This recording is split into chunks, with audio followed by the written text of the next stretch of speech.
Hey guys, what's up? It's Eric with Advanced Level Automotive. Welcome back to the channel. Welcome back to another quick video. So today we're back at the shop again. I got called out to do a program on a BCM for a 2008 Infiniti FX35. But when I got here, I found something a little interesting I want to share with you guys. So the backstory to this one is that the vehicle came in, it was a no start, no crank. And so they thought it was a key issue because they had the security light on, or the security light flashing. And so they called the locksmith. The locksmith came out, was not able to program any keys for it. And so the locksmith told them that more than likely it probably needed a BCM, which is the body control module. Now, I guess that's why I want to make this video, because I do want to address an issue that I've had before with these locksmith guys. You know, a lot of times you have to understand that these locksmith guys are not diagnostic technicians. They really only know how to come in and program your keys, collect your money, and leave. Typically, they're not there to diagnose your problem, nor do they really have the capacity to do so. So in this case, like I said, the locksmith did recommend the shop to probably replace the body control module. Again, this is entirely on a guess. And so they did so. They put a new body control module in. It's installed right now. Again, they called me to come out and program it. And, you know, when I got here, I was expecting to do a video about just programming a BCM, because there is a function in the THINKTOOL Pro, which is this scan tool. You guys have seen me use it plenty times before. There's a function that we can do read and write, configure BCMs on Nissans and Infinitis in this thing. But unfortunately, I don't think I'm going to be doing that today. Because I'm pretty sure I know what the problem is. Now, I haven't fully diagnosed it yet. I just know from being a Nissan tech in the past, I've seen this problem pop up so many times. There's several technical service bulletins about it. And if any of you guys are familiar with Nissans, you'll probably see these symptoms and know exactly what I'm talking about. So I'm sitting inside the vehicle. Before I show you the symptoms here, I do want to take you guys over to the floorboard here, where you can see on the kick panel, they replaced the BCM. Now, the new BCM is actually bolted up. I went ahead and disconnected it and reconnected the old BCM. You can see it hanging right there. So our old BCM is installed because I wanted to see the original symptoms of how the vehicle was when it first came in. So let me take you guys over to the steering wheel here and show you what our symptoms are. So first of all, you guys can see the key light is flashing, which is normal, because if you see it kind of flash every 3 seconds, that just shows that the anti-theft system is working. So anyway, I have the key right here, and what I want to show you first is that the key does lock and unlock the door. So if I hit the lock button, you guys can hear the doors lock, and if I go ahead and hit the unlock button, you'll see the doors unlock. So this does work, or at least the key fob does. But if I put the key in the cup holder here and go ahead and push the ignition button, nothing happens. Nothing powers up, no response. Now, the first thing you want to do whenever you run into this is you want to take the key and place it up against the start button, because, you know, there is a possibility that the battery in the key fob could be bad, or it could be low, and so it doesn't create a strong enough signal for the button to pick it up here. So we're going to go ahead and take this and touch it to the button and push and see if it turns on. And you guys can see when I push it, nothing is happening. So we have no response from the ignition at all. We actually have some symbols popping up. Looks like a little steering wheel icon, and then this push button icon. So again, if I put my foot on the brake pedal here and push the button, nothing happens. Even when I take the key, put it up against the start button, nothing happens. So I know a lot of you guys that have worked on these before, these Nissans and Infinitis, probably already know where I'm going with this. It seems to me that more than likely this vehicle is dealing with a bad steering lock module, because the other symptom that we have is the actual steering wheel being in the locked position. You can see that our steering wheel is locked. So I feel like there's a high probability that that's where our issue really lies. So the next thing I want to do is I want to go ahead and remove the cover underneath the steering wheel, locate the steering lock module, see if we can't tap it a couple of times, and maybe get the steering wheel to unlock, or maybe even get the ignition to work. So let's go ahead and move under the steering wheel. Oh wait, before I do that, there is one more thing I wanted to show you guys. Some of these earlier models do have a socket for the key fob to fit into. If you look right here, you can see that socket. We can fit our key right into there, push it all the way, and you can see it lights up, and it is detecting it. So I'm going to go ahead and push down on the brake pedal and try to start this thing. As you can see, nothing is happening. So I'm pretty sure we have a problem with the steering lock module. Let's go ahead and take this cover off and take a look at it. All right, guys, so I've got the cover detached. You can see it on the floor over here. Now, I'm not able to get through this side over here because the vehicle is on a lift. They have the control arms removed because they're replacing the control arms. So the door here is too close to the lift. I can't squeeze in there. So I'm having to lean over this center console to get down there. But let me show you guys where this thing is located. So if I take you under here, you'll see this little gray looking box right here. This is our steering lock module. It's a pretty simple little module. You can see that it only has one connector. This thing right here is a very common failure part on these Nissans and Infinitis. And a lot of times, if we're lucky, just giving it a few taps may allow this thing to work just momentarily. So I'm gonna take a little wrench that I have right here, just the end of it. I'm gonna tap it a few times.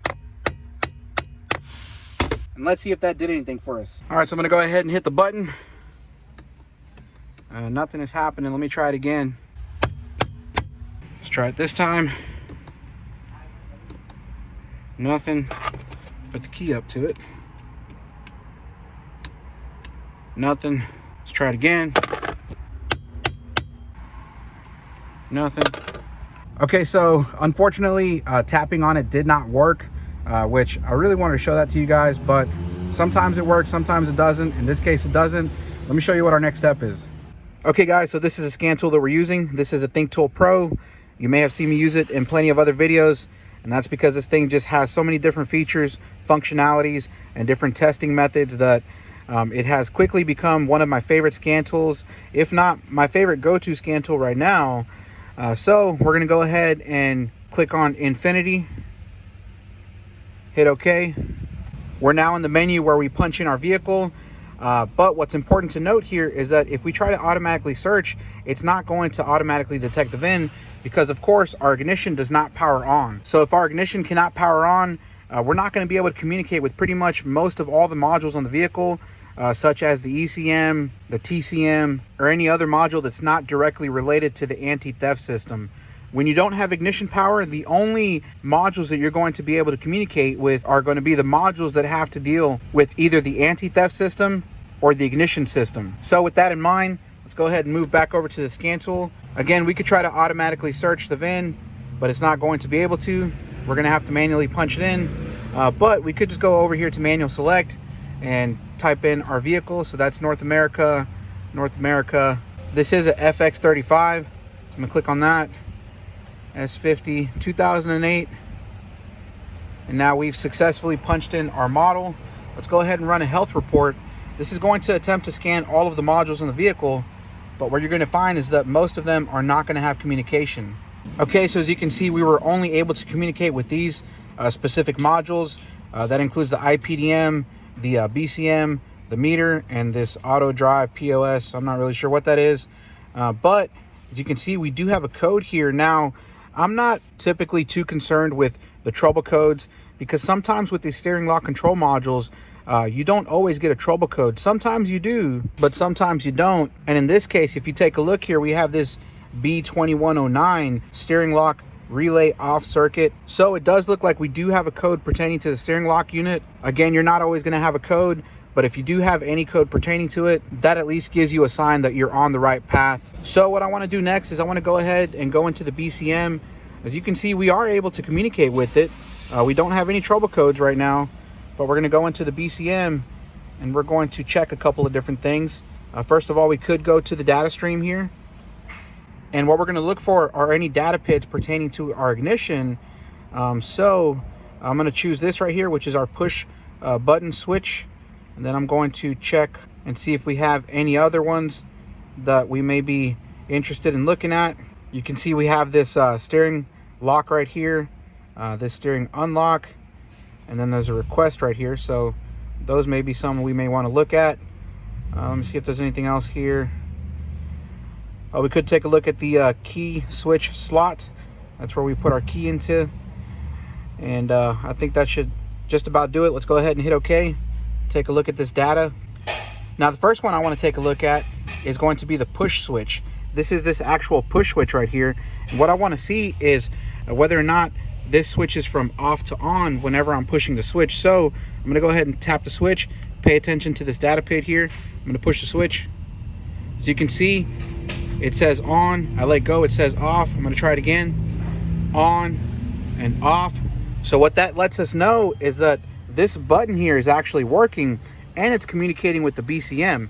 The BCM is recognizing it. Next up, we can take a look at this key switch slot, which again, like I said, is the slot that's down here. So I'm going to take the key fob and stick it into the slot here, and pay attention to this data pad. I'm going to go ahead and slide it in. As you can see, it says on, so it does recognize that we put the key in there. I'm going to pull the key back out, and you can see it says off. Now taking a look at these other data pads, I mean, we could take a look at this steering lock here. It says steering lock on, steering unlock is off, and the request is off. And we could try to push the switch and see if any of that changes. I don't see any change in those data pads, but I'm not too concerned with those. Again, we really want to know whether or not we can rule out a problem with this push button, which I believe we can now at this point because we know it's working. So let's go ahead and back out and let's find the active test, because I believe we may be able to turn this ignition on through the BCM. So let's go ahead and do actuation test. Now here is where we can actually turn on a lot of different functions that the BCM controls, such as the headlamps, the wipers, a lot of different things. So if we kind of scroll down here, we can take a look at maybe our accessory indicator. This right here, that's going to be the little indicator on the button right here. As you can see, nothing's illuminated right now. And if we go ahead and select this function here, you can see it's off right now. I'm going to go ahead and hit on and pay attention to this button. We're going to see if the accessory light comes on. Bam, there's our accessory light. I'm going to turn it off, and our light goes off. So we know that's working. We can also go back here and try another one of these functions. Let's see what else we have. We have the horn. We can go here. Let's try to beep the horn, see if it's working. Let's go ahead and hit on. You heard that? It works. Let's back out, see what else we have here. We have the theft indicator. We can go ahead and turn that on. Again, if you look right here, it's not on at the moment. Well, it is, but it's flashing. So I'm going to go ahead and hit the theft indicator actuator test. Let's go ahead and turn it on. Pay attention to the actuator or the light. You see it come on and stay on. As long as I have this on, it is on. So I'm going to go ahead and switch off, and you can see it turns off. So we know that's working. And really at this point, we can probably guess that our BCM is just fine. I don't think there's any problem with this BCM at all because everything seems to be working. So let's go back into the actuation test. And there is one, I believe, for the ignition relay right over here. Ignition relay. Let's go ahead and select that. And then I believe what we can do is actually power up the ignition, because again, right now, nothing happens whenever we push this button. But if we go ahead and select on for the ignition relay, take a look at what happens. Bam, everything powers back up. You can see our instrument cluster is powered up and everything here is working. Now I'm going to go ahead and switch it to off, and you can see everything turns back off. So at this point, I feel pretty comfortable telling them that this thing needs a steering lock control unit. Again, like I said, they already replaced the BCM. I haven't even programmed it yet because I'm hoping that we're going to be able to send that back, hopefully get a refund for it. I'm not really sure if that's possible. You know, sometimes with these electronic parts, oftentimes they won't give you a refund, but let's just hope that's not the case here. Now, there is one more thing we could try. I have seen people have luck removing the 10 amp fuse for the steering lock. That usually can unlock the steering wheel and sometimes give you the capability of starting the vehicle up. I'm not really sure. I've never really tried it before. Some people say it works, some people say it doesn't. It may be worth a shot, so let's give it a try. All right, so moving under the hood, we're gonna go ahead and locate the fuse box. You guys can see this is the cover for the fuse box, but the fuse box itself is kind of buried down in here, so it is kind of difficult to get to. But if you can locate what is called the steering lock fuse, this 10 amp fuse, go ahead and pull it out, which you guys, I don't know if you can see. I'm gonna have to dig this box out of here and try to pull this fuse out. So let me do that real quick. A few moments later. Okay, so I've got the fuse out, which was unbelievably difficult to do. I don't know why they put the fuse box in that location, but let's go ahead and move inside the vehicle and see if that worked. All right, so back in the truck, I've got the key right here. Let's see what happens. Absolutely nothing. So as you guys can see, that did not work for us. No change whatsoever. So at this point, I'm gonna go ahead and have them order the part. The mechanic is gonna go ahead and replace it. We're gonna come back and see if we made the right decision. Tomorrow. All right, guys, so this story just gets more and more interesting. Let me tell you what happened. So we figured out that the vehicle needed the steering lock unit. I told the shop owner, go ahead and get one for it. But when he called the dealership about the part, they said they wanted like $850 his cost for that part. Now I've replaced a lot of them in a lot of Nissans, and generally I find them to be somewhere between $300 and $400 for the steering lock unit, but I guess this Infiniti one is just twice that much. I'm not sure why, but yeah, his cost was like $850. He tried to return the BCM. The dealership would not take it back. He tried to deal with the dealership manager, asked them if they could please do some type of exchange or refund, but they said there was no way they could do it on electronic parts like that. So the shop owner got stuck with the BCM. The problem came when the shop owner tried to tell the customer that the BCM did not fix the problem and it was going to be another $1,200 to get the car running. You guys can already guess how that went. This lady was pretty angry. And when I say angry, I mean, that's an understatement. She was furious. And then her mom showed up, because I was there throughout the whole ordeal. Her mom shows up and starts cussing a storm at the shop owner, saying, you told me we needed a BCM and we paid you to put the BCM in there and it's still not working, and now you want me to pay another $1,200? Because let me tell you guys, that wasn't the only thing they did. They also sold them control arms and struts. So while they had the vehicle in there, they did some other work to it. So the total bill was already like $2,800. And now he was trying to tell them it was going to be another $1,200 to try to get the car running. So anyways, this customer got so upset, so angry, she actually called the police. At that point, I had to leave because I didn't want to be involved. I didn't want any questions or anything like that. But yeah, I mean, to me, I don't know why they had to get the police involved, you know, over a civil matter, but she called the police. They came over, and I guess at the end of it, the guy just kind of had to eat it. He called me up. He told me that he had to order the part because, in fact, the dealer didn't even have it in stock. They had to order it. It was going to be a few days for it to come in. And so he told me he would call me back as soon as the part made it in. He was going to have the mechanic install it and then have me come over to do any programming if there's anything required. But like I said, guys, don't trust what these locksmiths tell you. They're not there to diagnose your vehicle. All they know how to do is make the keys and program them. If they can't get the computer to communicate, or if there's something interrupting that flow of them programming your keys, more than likely they're not going to go through the process of elimination to try to figure out exactly what it is. So let this be a warning to you guys, technicians or shop owners. If you're dealing with the locksmith and he can't program your keys and he's telling you that it might be this or it might be that, please get a second opinion from somebody who knows how to diagnose the system. Anyway, at this point, I'm just waiting. They told me it was going to be a few days. So as soon as I get the phone call, I'm going to head back over there and we're going to see what happens. 2 days later. All right, guys, so fast forward. It is 2 days later. They got the part ordered in. It is installed. The mechanic went ahead and installed it. So we should be good to go. We're going to go ahead and try to start this thing up. Put my foot on the brake, hit the button.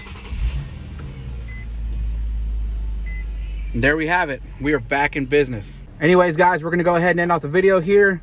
You know, if there's anything to take away from this, is that, you know, don't always listen to what the locksmith tells you. Like I said, a lot of those guys, all they know how to do is come in, cut keys, program, charge you, and leave. Don't take any advice from them unless they are diagnostic technicians. So anyways, I'm gonna go ahead and end out the video. Thank you guys for watching. Like I always say, I hope you found it useful. I hope you found it educational, informational. If you did, make sure to give it a thumbs up. If you haven't done so already, make sure you subscribe to the channel, hit that notification bell, and we will see you in the next one. Bye.